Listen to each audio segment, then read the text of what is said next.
মানুষ আমাকে ইনভাইট দিয়েছিল, ওই মানুষটার জন্য মন থেকে আমি আপনাদের কাছ থেকে একটি জিনিস চেয়ে নিচ্ছি।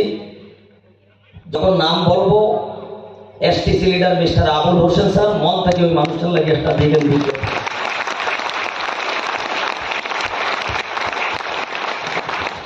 তৎসঙ্গে এই কনসেপ্টে আসার পরে এই ইন্ডাস্ট্রিতে কাজ করিয়া তার গন্তব্যস্থল, তার মঞ্জিল, তার স্বপ্নের জায়গা যদি যেতে হয়, তার জীবনে একজন গুরু লাগে।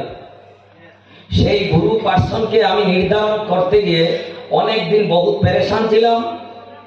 তারপরে আমি যখন আপনারা যাকে সমাজের ভাষায় আরজি ইসলামিক শাস্ত্রে ইস্তেখারা বলা হয়, তো আমি যেই দিন 7 দিন ইস্তেখারা করি, সেই সম্পর্কে ঘুমের স্বপ্নের মাধ্যমে দিয়ে এমন একজন পার্সনের নাম আমাকে বলা হয়েছিল।